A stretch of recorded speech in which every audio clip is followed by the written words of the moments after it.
back and review them at any stage if you wish. Okay, so a little bit about BLP for those of you who aren't yet familiar with BLP, Business Link Pacific. Here's a quick rundown of what it's all about.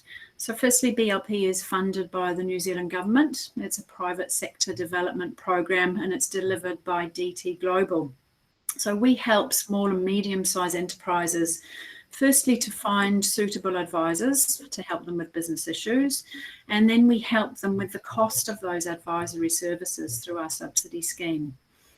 So all our BLP approved advisors go through a quality assurance process, and that includes both a due diligence process and a competency assessment.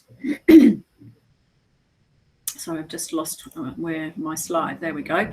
And so that means that SMEs, small businesses, can be really confident in the services that they receive from a BLP approved advisor. So we take this approach of working with business advisory firms to support SMEs because we know that businesses do so much better when they have professional advice alongside them than if they were working on their own. Now, this slide here shows the countries that we're working in, and recently, of course, we've also added Kiribati and Tonga, and we're particularly encouraging new business advisors in those countries to register with us. We have in-country representatives in each of our countries, and our business service managers are locally based, and their role is really to support both SMEs and advisors with accessing BLP services. The BLP services includes a range of online diagnostic tools such as the Business Health Check, the Business Continuity Planner, our diagnostic tools, and they all help businesses to identify where they could benefit from some support. And of course, we've got our finance facility and our finance finder tool, which also help businesses to access capital. We've got adaptation grants, concessionary lending and subsidies for advisory services through the finance facility as well. And a range of other support mechanisms and professional development initiatives that advisors can tap into, including, of course, these webinars and our podcast series. And also we offer customised support and professional development to business advisors. So you can look out for all of this on our portal and on LinkedIn and Facebook. So that's a little bit about BLP and where we've got to. Well, at the moment, we've got over 120 approved advisory firms. So these are ones that have been through our quality assurance process, of course, and they've registered on our portal. We've also got a really growing network of SMEs, and actually over 800 SMEs have had subsidies through BLP to access advisory services, and very great feedback from those SMEs. Some of the subsidies have been 100%, but we've got really great feedback from them on just how much they've appreciated the services that they've had. So our online business tools are being well utilised. And as a result of the BLP services, we found that more than 400 new jobs have been created through our networks. And so it's pleasing to see as well that almost 40% of these jobs have been taken up by women. So great progress so far, and that's a little bit about us. So I'd now like to welcome and introduce you to our guest for today, Jordan Smith, who is the National Relationship Manager for RAISE in New Zealand. Now, RAISE was formerly known as EAPWorks. It's a well-known organisation that provides employee assistance. Jordan has more than 20 years experience teaching, training and facilitating wellbeing and personal development programs.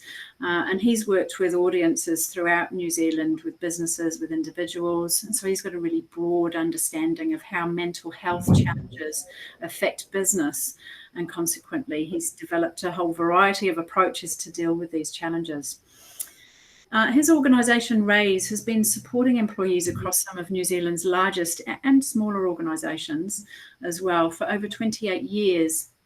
And particularly, RAISE supports businesses when they're going through times of difficulty or change. but it also helps develop the capacities of teams and leaders to deal with such difficulties and to promote mental health. So, Jordan, you're exactly the right person we need to be here with us today talking about this topic. Thank you so much for joining us. It's great having you on board today. Thanks, Barbara. It's really nice to be here, and hello, everyone. Yeah, nice to at least see your names on the screen now, but it's nice to quote unquote meet you. But yeah, great. Thanks for having me. Oh, cool. Jordan, I know from my own experiences with RAISE, or formerly as you were known, EAPWorks, I've utilised the services in the past, and I've really appreciated the organisation. So, like for me, I've used EAPWorks, or RAISE as it now is, when I've supported some of my clients through restructuring or change management processes, sometimes they're quite large initiatives for business, and they're quite disruptive, and it can result in a lot of challenges for the employees. So, I mean, I found your services absolutely fantastic, and it's really great to have had an organisation like you there to support us through that. Can you tell us a little bit about some of the other services that you also offer? Yeah, for sure. So one of the key things that we provide is an ongoing access for individualized support for staff members. So if you're leading a big team, obviously there's all sorts of challenges that go along with that. And what we provide is access for staff within organizations to get support, whether that's coaching, counseling, or even support from a psychologist.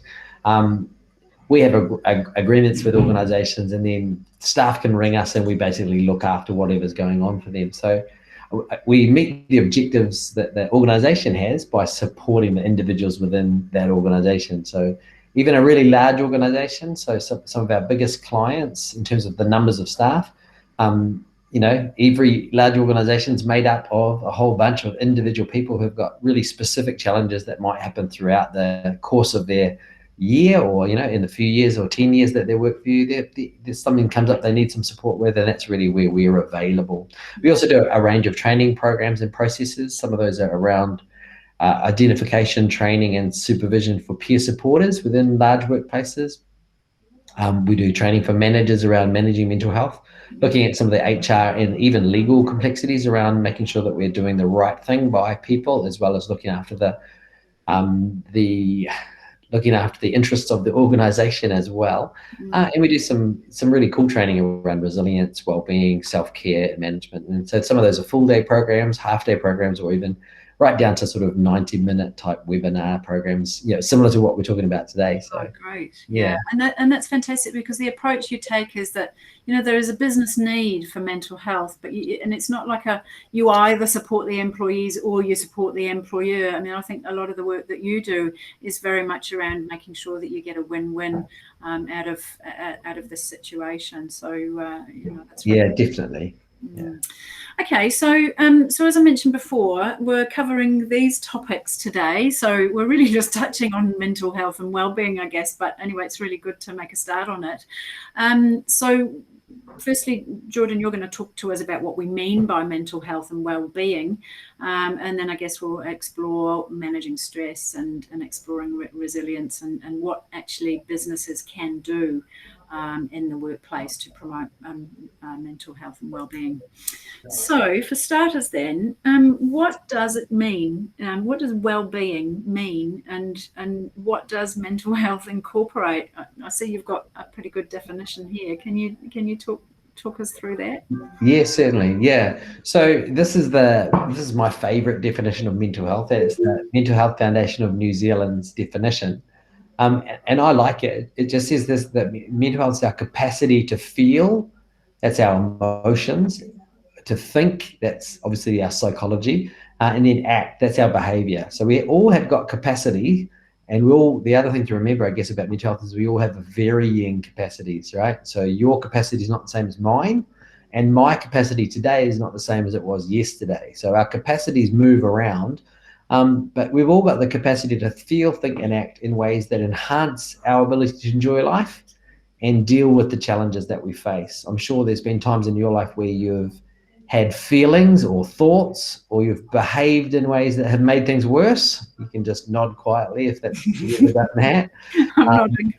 Yeah, and the truth is, I guess, that if we can make things worse by our emotions or harder to deal with, if we can make things worse by our thinking or our behavior, we can also make it better. So when we've got good mental health, our feeling, our thinking, and our behavior is helping us enjoy life. And the other side of the coin, it's also helping us deal with challenges. The second sentence is a bit more complex, but it really talks about the fact that our mental health is connected in all sorts of ways. It's connected to our emotions, it's connected to our spiritual well-being, it's connected to our culture, it's connected to big ideas like equity within the environments that we're in, social justice and personal dignity. Mental health not simple. The first part of that sentence is pretty simple: thinking, acting, feeling. But then because it's so connected, and because we as human beings are so connected to all the people around us, connected to things that happen globally, all that sort of stuff, that all those connections make mental health quite complex. So, and I suppose it's because it's quite a subjective thing, isn't it? Like we've all got different tolerances and ideas about what is healthy and what's not. So it's not like a physical injury where, if you've got a problem with your knee, then you've got a problem with your knee. So how do you know when your mental health is suffering, to the extent that you need to do something about it versus, say, you're just not in a great space at the moment, or you're just having a bad day? I mean, how do you know when's that time when you really need to go and take yourself off to the doctor, for example? Yeah, I think that's a really good question. And just to reiterate what you've already said, it's really personally determined, about, your level of health, even your knee, someone's sore knee is someone else's bit of a bump, versus someone else's. It's a major injury, the classic one, of course, being man flu, which for women doesn't seem to affect them at all, but for some of us, it takes us out for a week at a time, right? So it's all personally determined. And I think the key thing's in the definition. When you get to the point where doesn't matter what you do, you just can't enjoy anything, right? You've lost your capacity to enjoy what you're doing, and you've lost your capacity to solve problems. So a classic example would be where, you can't enjoy work anymore. You're not enjoying home life anymore. Think about it. Is there a time when you've been maybe washing some dishes or doing some chores, maybe in New Zealand, we might be mowing the lawn, or even something like fishing. You can do something like that it's sort of every day. It's not hugely complex, but you can find yourself standing there doing the dishes and you're actually enjoying it, right? It doesn't happen every day, right? But sometimes everyday activity, you can find some enjoyment in it.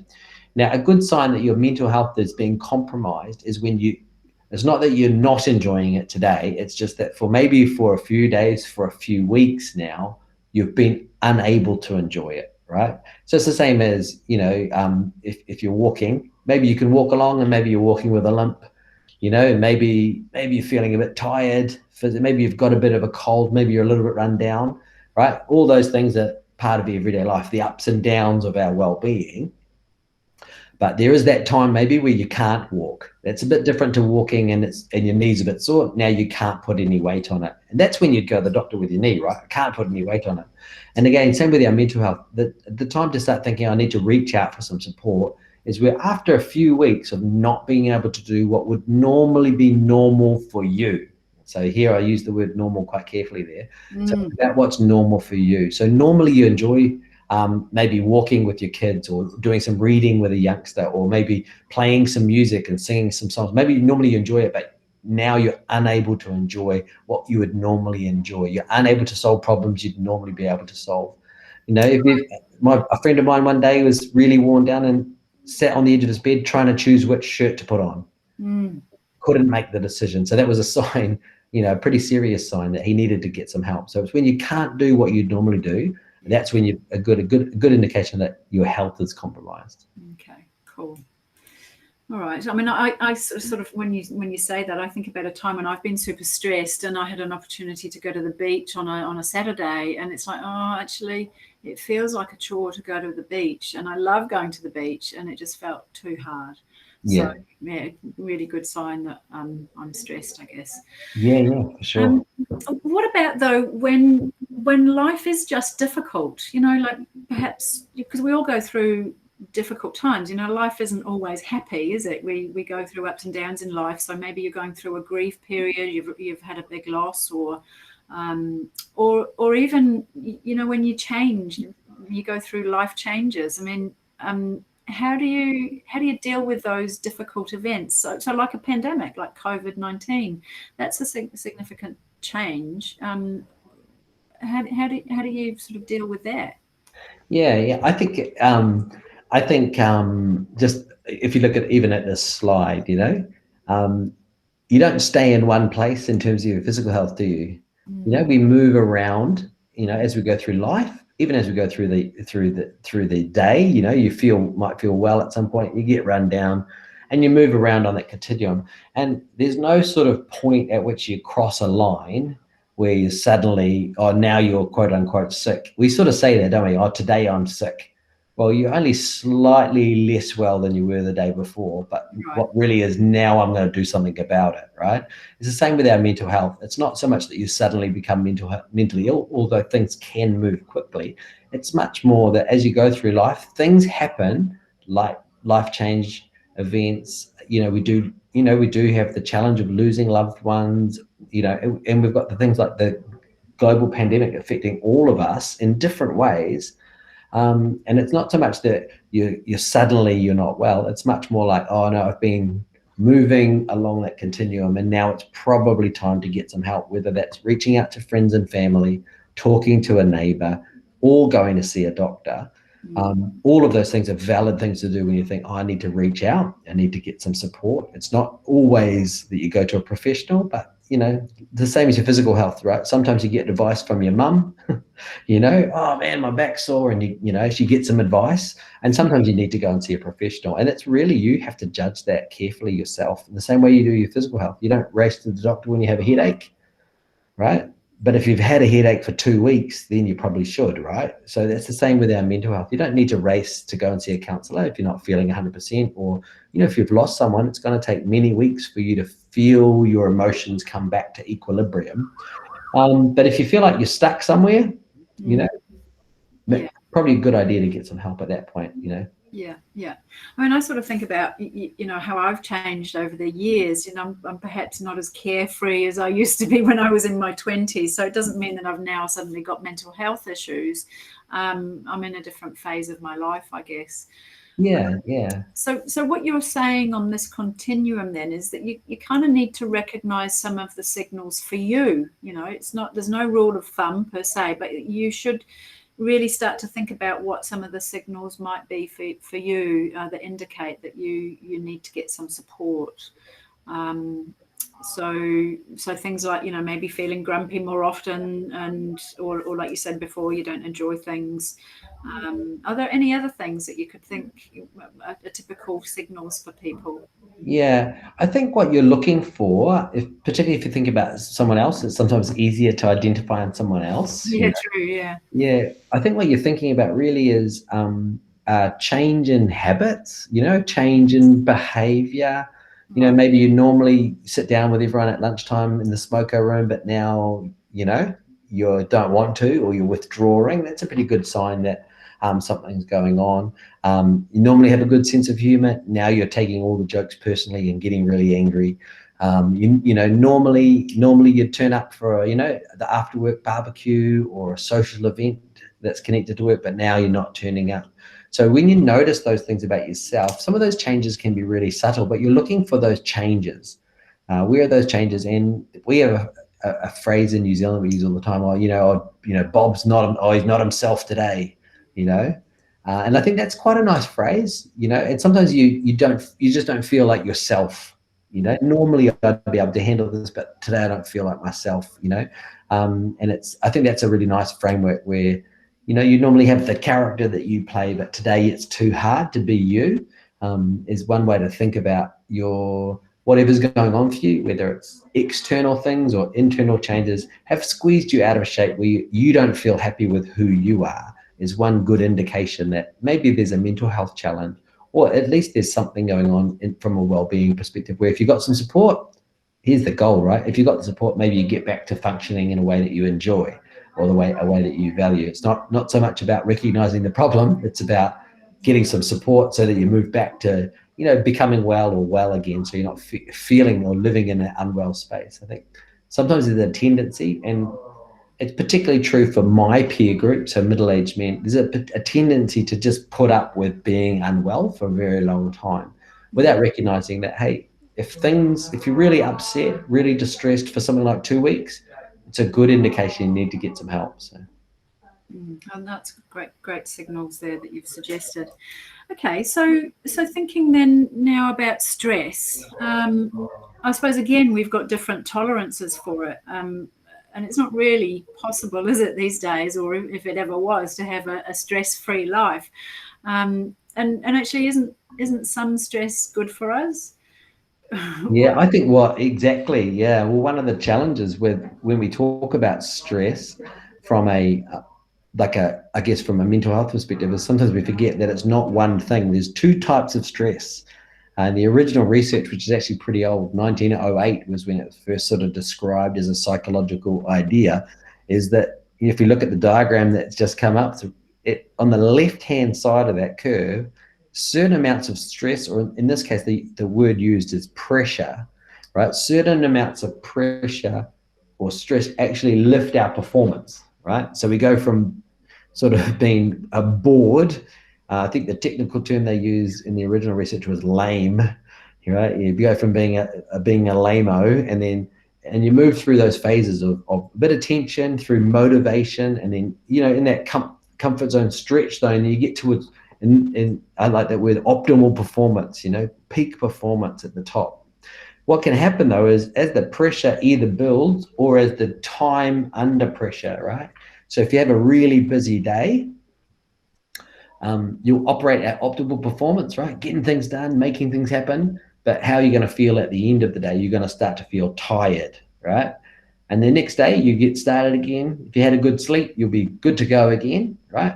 But what can happen is day after day after day, operating at optimal levels, basic fatigue sets in, right? And so then your performance will start to drop. And what can happen then is in that strain zone, your actual output, if you look at the left-hand axis, your high output now starts to drop down as the pressure increases. Now, one of the reasons that's a challenge is because what happens is as your output drops down, what does that do? It puts the pressure up, which what does that do? Drops the output. So that back end of the curve, you can suddenly find yourself really feeling like you're over it. And a lot of people in New Zealand were saying that at the end of 2020, people were saying, oh, I'm over it. I'm over it. I'm over it. Forgetting, of course, that 2021 is going to be filled with challenges as well, right?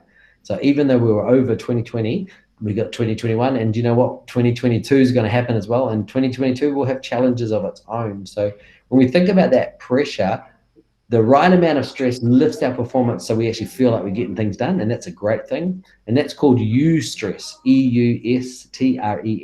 And then when too much strain or for too long a time, that becomes distress. Now, we've all heard the word distress before, but the other side of distress is eustress. So there's no problem being stressed, but we don't want to be distressed, right? We want to be eustressed. We have the right sort of positive pressure that brings out the best in our teams and brings out the best in us. That's really where we want to be.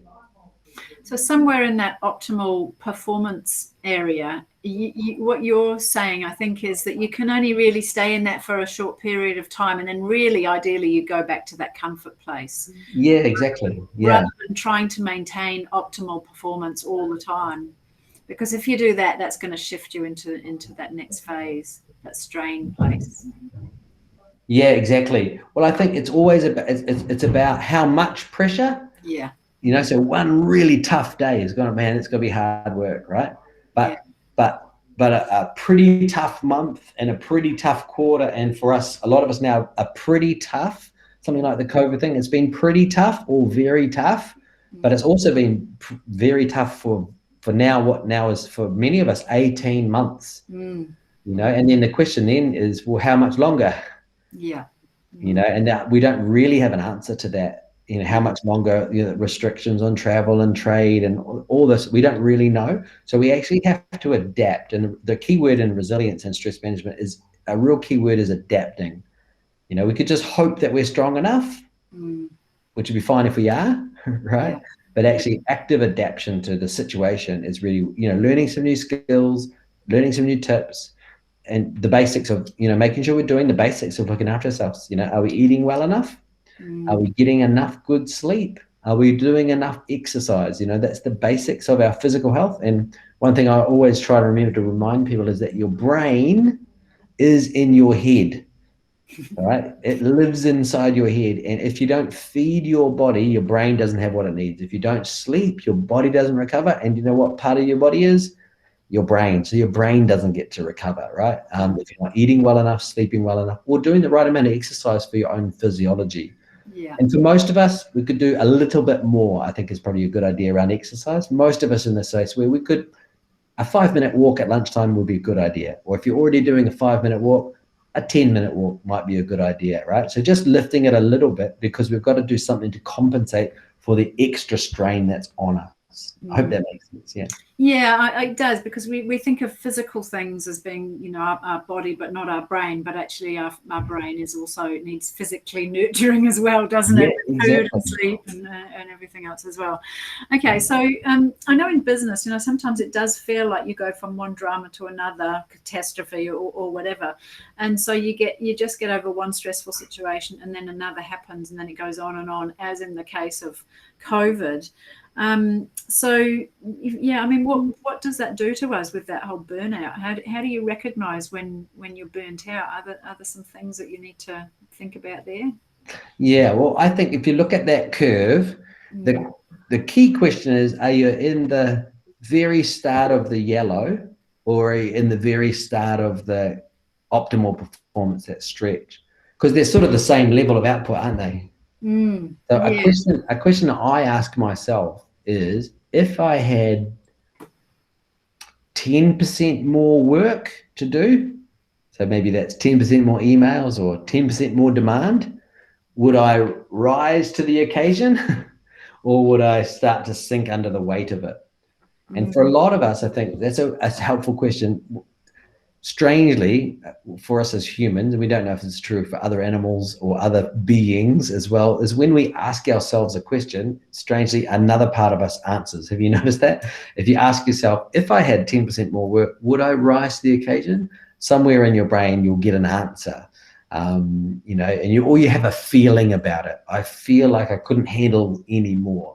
And it's not so much that you should go running and hide from extra work or from extra pressure. It's just about being aware. Okay, I need to give myself a bit of a break. We do it for others, right? So if our workmate is really under pressure, we can see that. So we don't make it worse for them. But sometimes for ourselves as individuals, we get under pressure and then we think, oh man, I've got to improve my diet as well. And I better tidy up the house as well. And we actually load up extra load and demand on ourselves that we wouldn't put on other people. We say to ourselves things that we would never say to other people, right? If our workmate is stressed and pressured, we're not going to say, oh, pull yourself together, stop being a loser, right?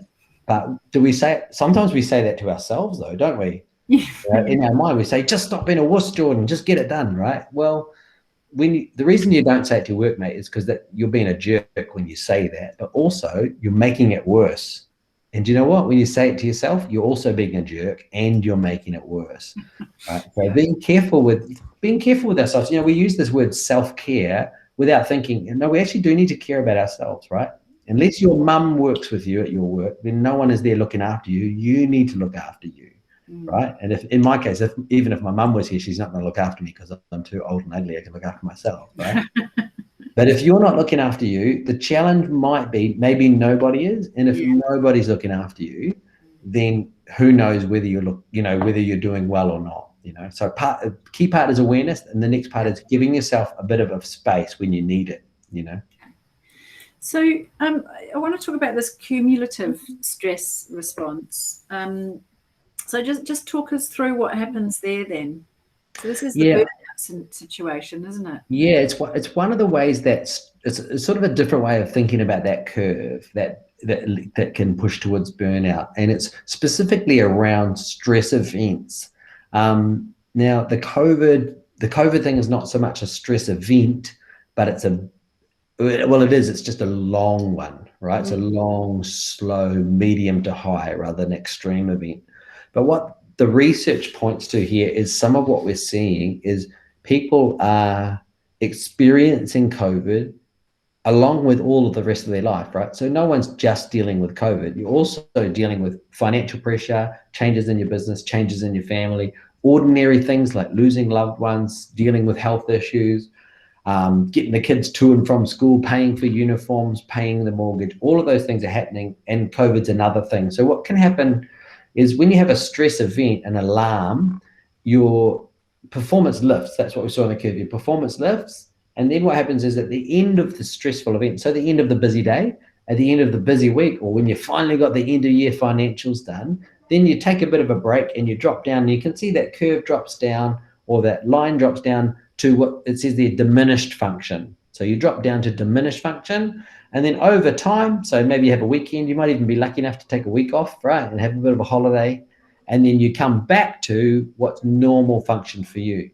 But what we tend to see happening at the moment is people, rather than getting that relax and recover process, what happens is they're keeping on elevated. I've got this problem now. Like you're saying, business can often feel like one crisis to the next, which is fine as long as you get that little recovery, right? If you get the big build up like we have at the moment of the 18 months, there's nothing wrong with it. You just need to be aware that the recovery could be deeper and could be quite a lot longer. So it could take a lot longer time. So what you want is shorter, sharper bursts, right? We could all, you could train and run an ultra marathon, right? But the fitness literature says that little short interval training is going to produce some really good results as well. So you want to think about your stress load from an interval perspective as well. Great to have busy day, rest and recover, come back fresh, right? If you're not fresh the next day, chances are you didn't recover, right? So giving yourself the good space to recover is something you need to do for you, because no one else can sort of look into your inner world and see how you're feeling. Only you can see whether you're recovered or not. Same with the physical injury. Like, have you recovered or not? Well, only you really know what the pain feels like, or, what the movement feels like. So it's really important to be self-aware, and also really important to be brave enough to look after yourself too.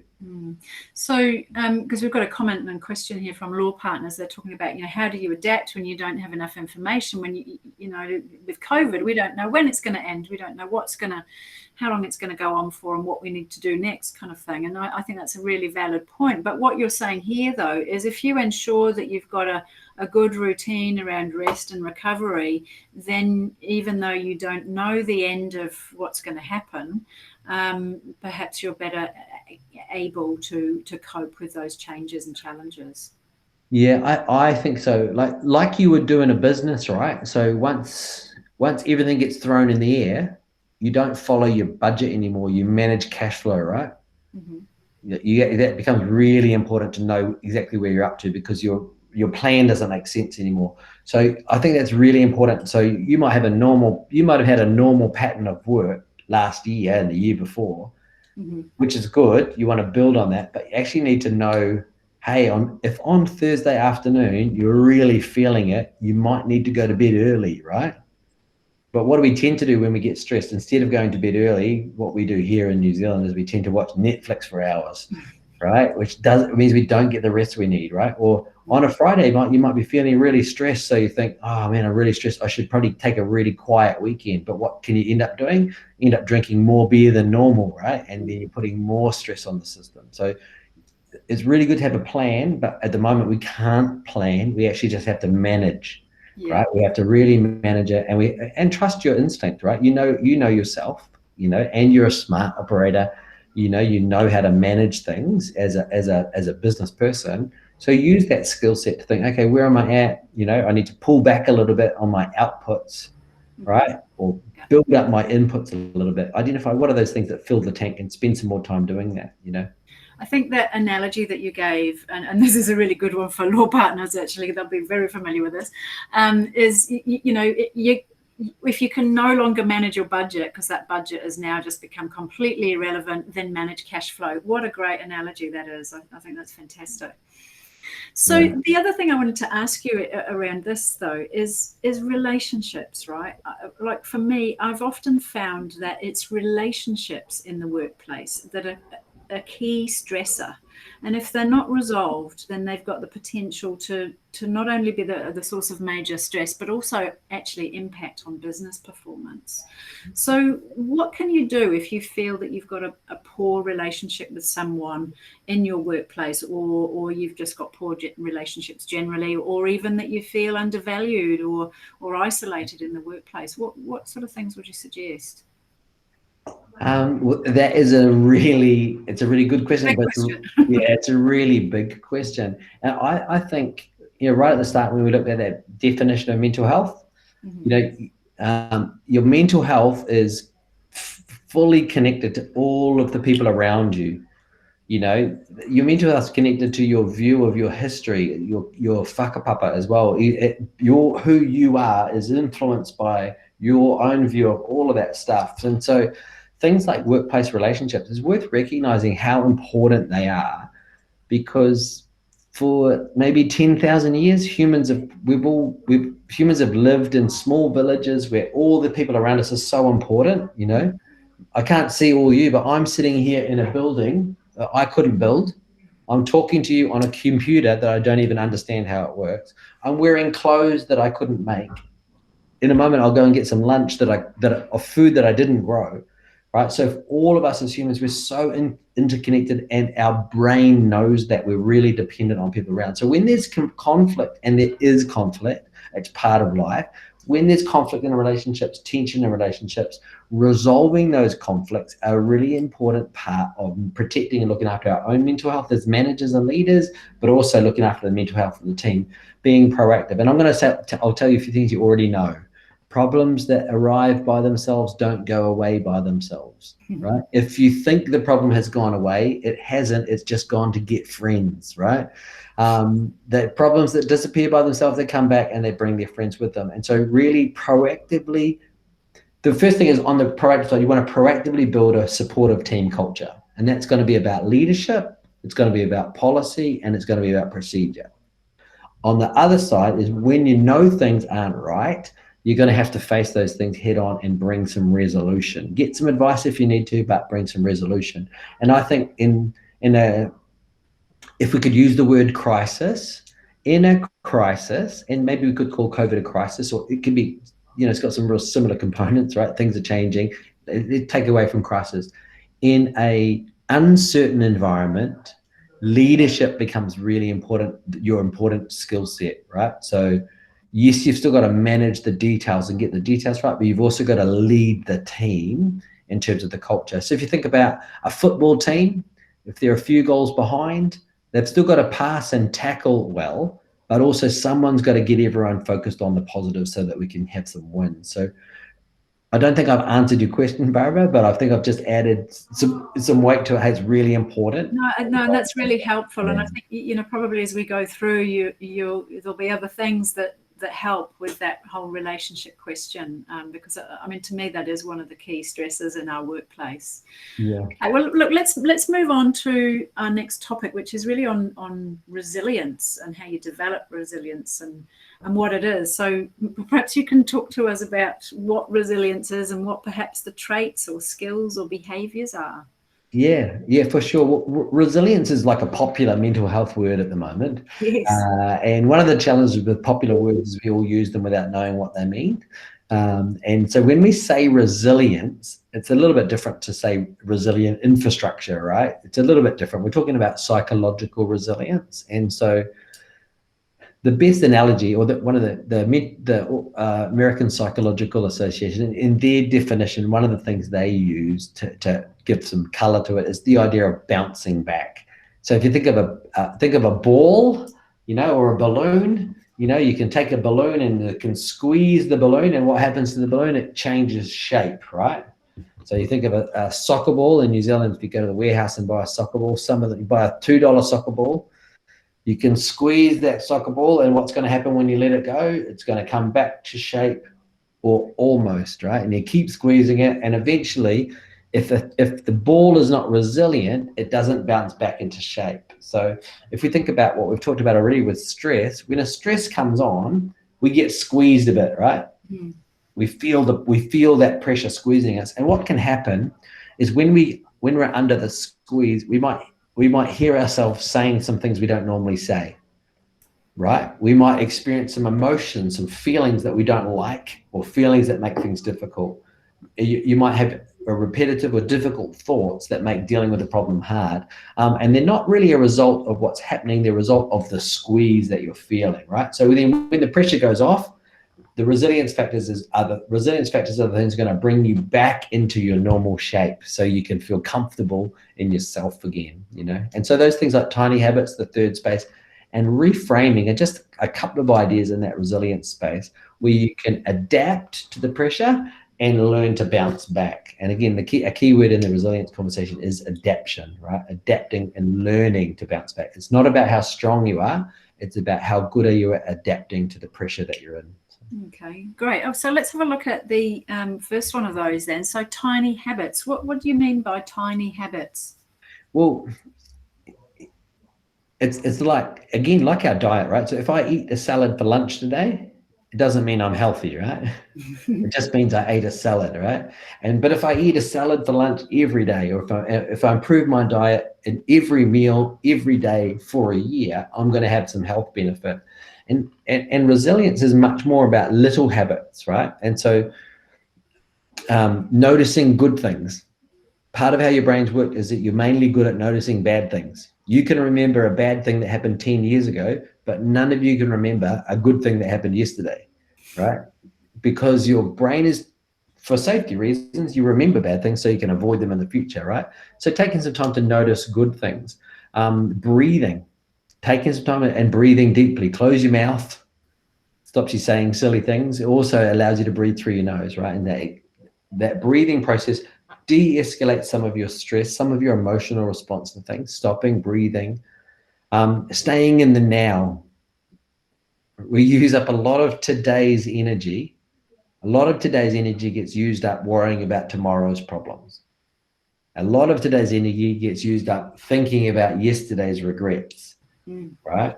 If we use up a lot of energy worrying about, you know, the outfit we wore to a dance in Form 2, we're using up energy thinking about something we have no control over. Same with the future, 2023, what's the economy going to be like? Well, if you knew the answer, you'd be making a lot of money, right? We don't know, we can't control it. None of us are the people who control the global economy. I'm just going to assume that about you, but I know it's true about me.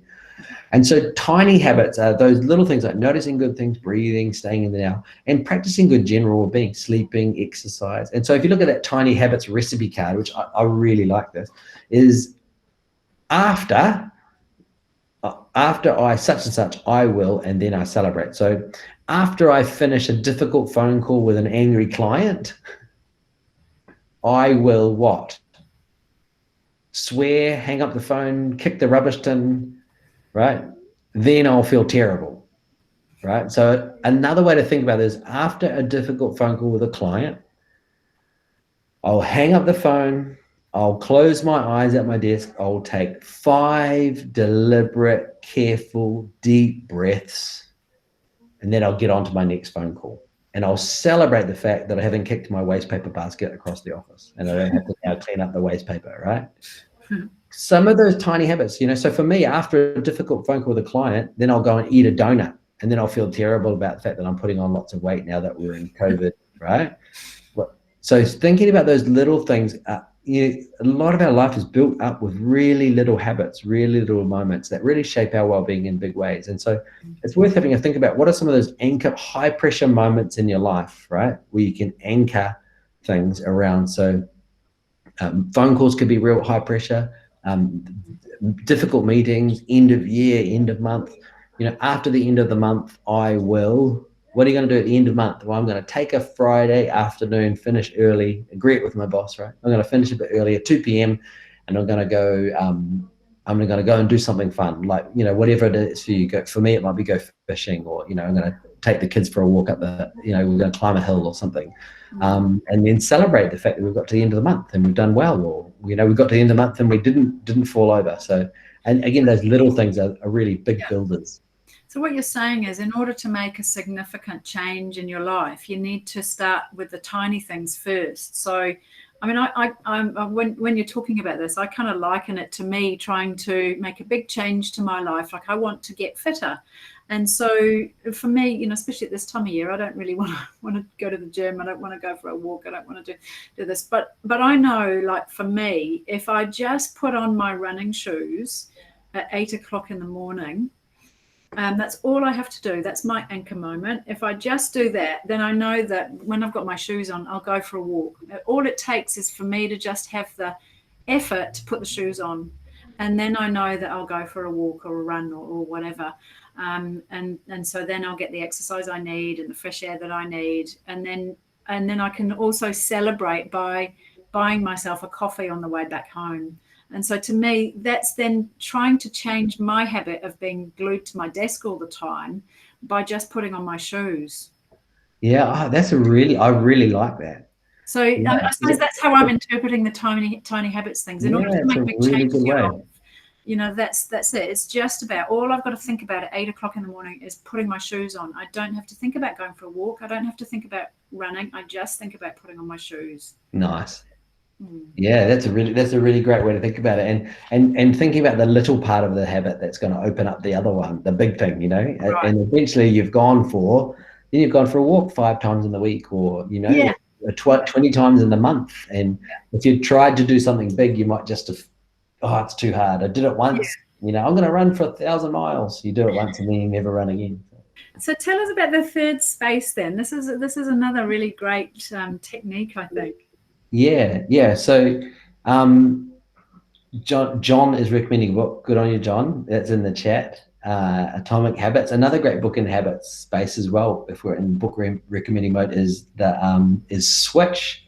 Really good book. And another one, The Power of Habit by Charles Duhigg. Really good books. Oh, wow. And you can get short versions of them as well. But the third space is based on research by Dr. Adam Fraser.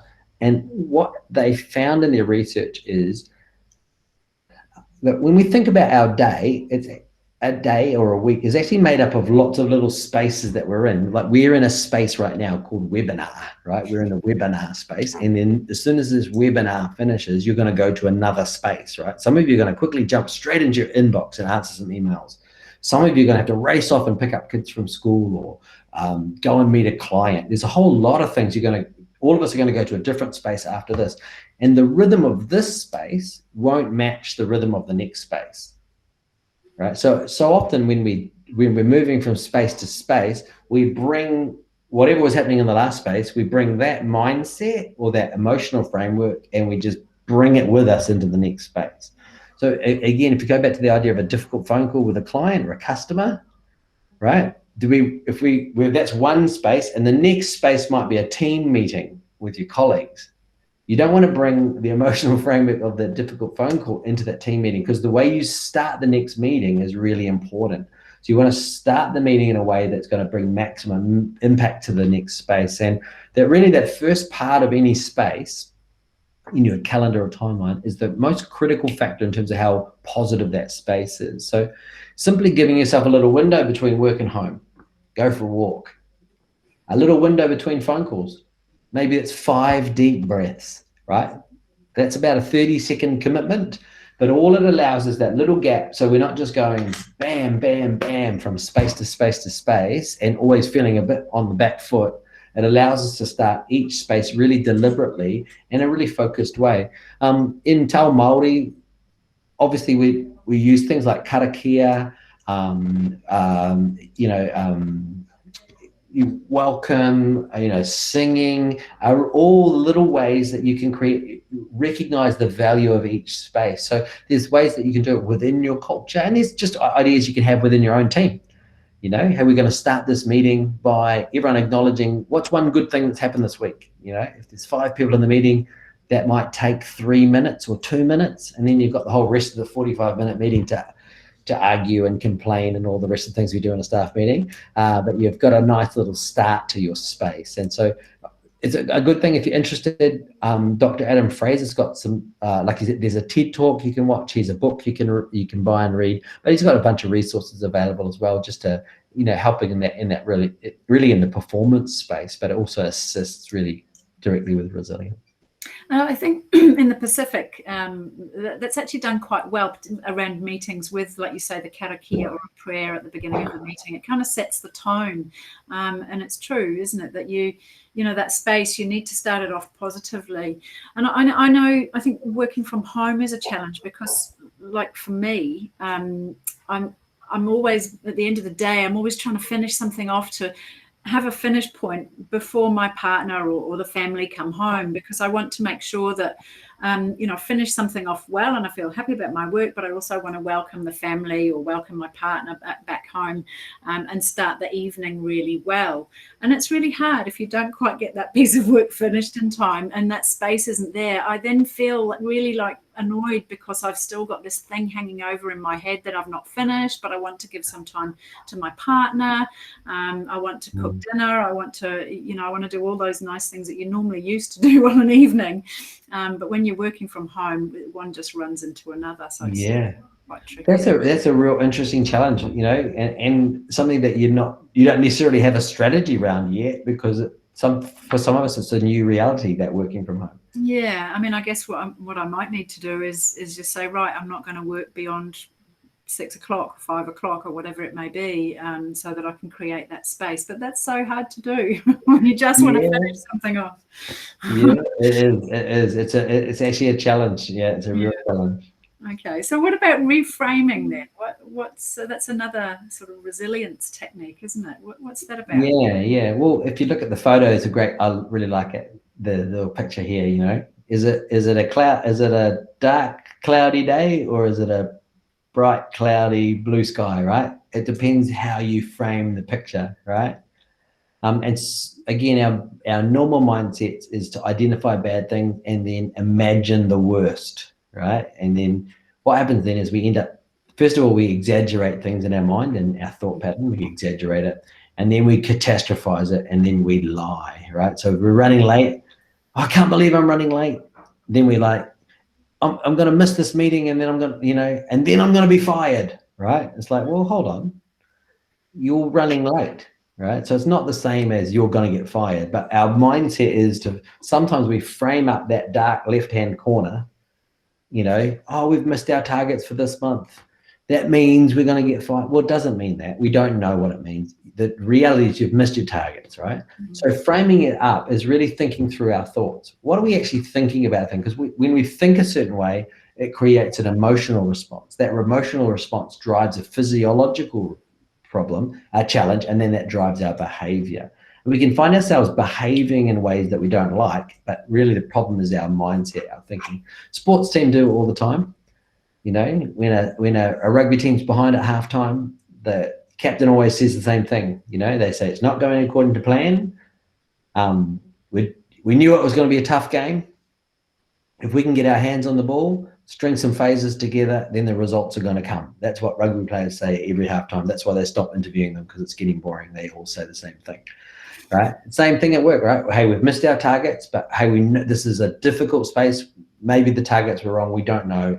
We can't always know.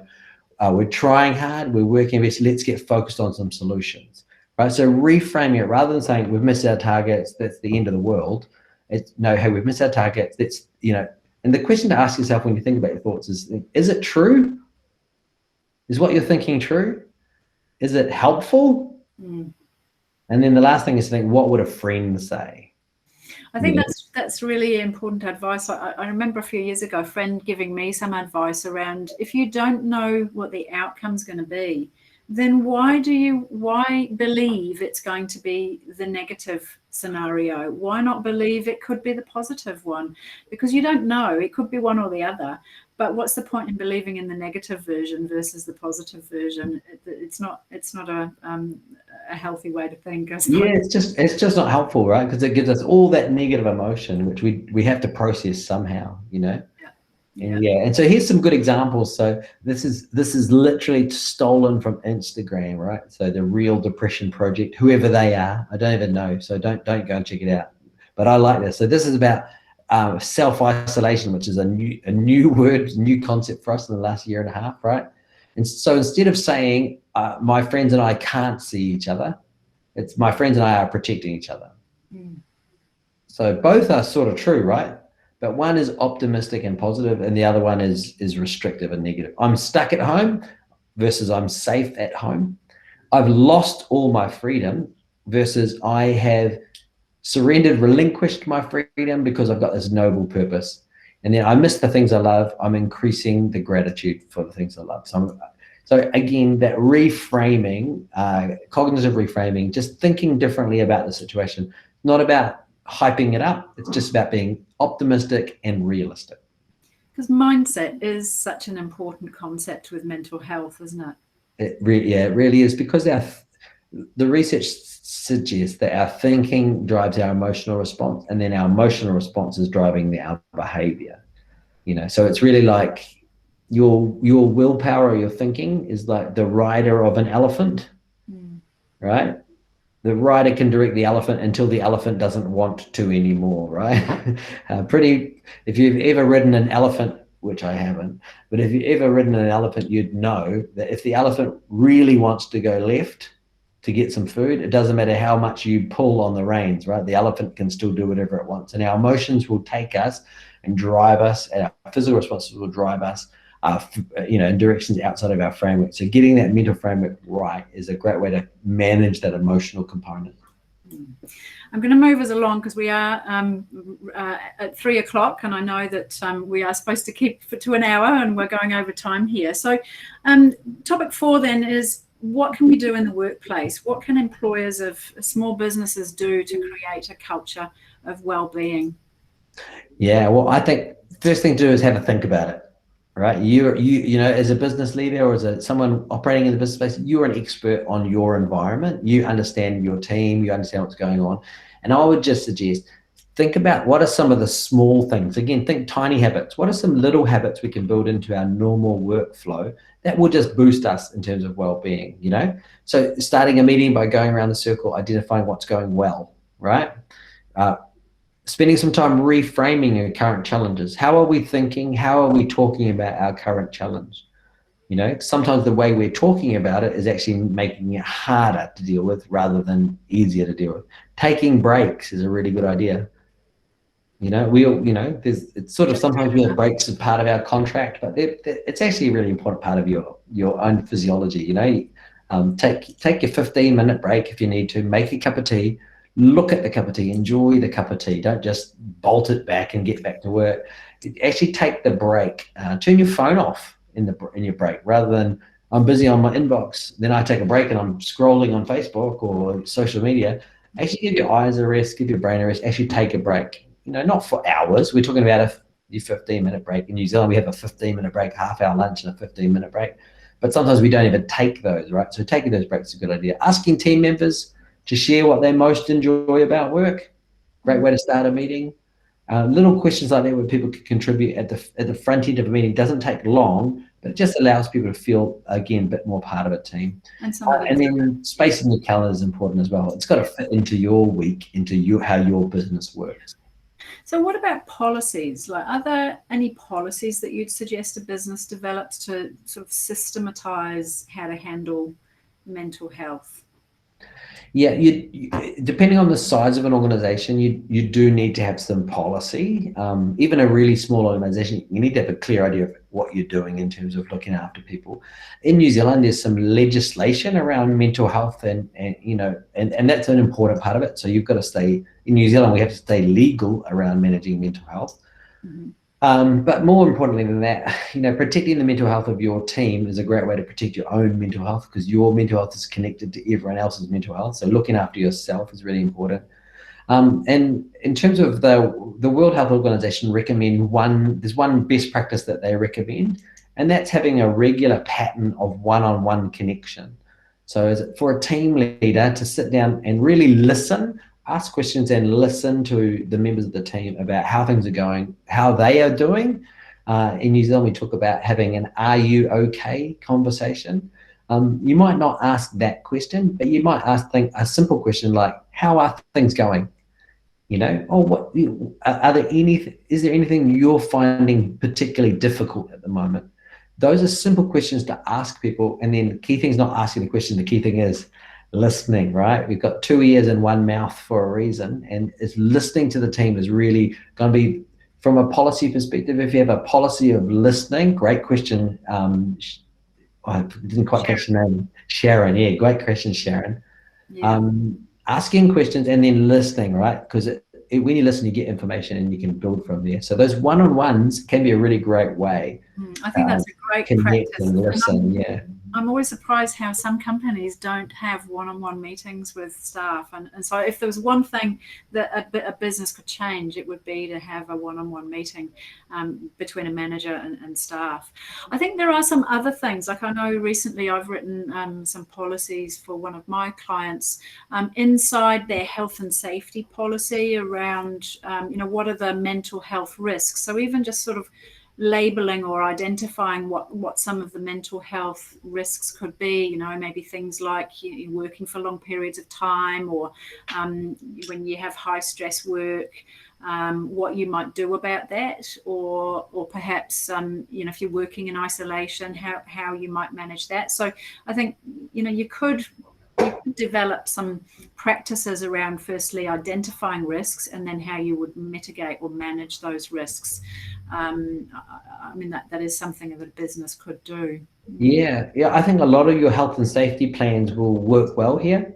I know some businesses do like a bow tie analysis around mental health challenges. So lots of those health and safety tools work quite well in this space as well.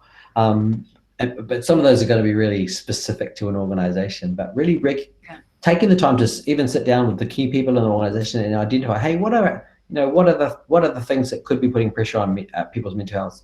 The obvious ones are shift work, isolation, workload, and then once you've identified them, what's your plan to mitigate? So giving people, time in lieu if they're doing extra hours, those sorts of things. Which makes sense and looks perfect in the policy, but when it comes down to the push and pull of the business day, it's not the policy that matters. It's really going to be what you actually do as the leader, so that you're actually living out your values. As a business leader, you care about people, otherwise you'd be doing something different. You care about the people that work for you, and so actually expressing that in real time is going to be a challenge.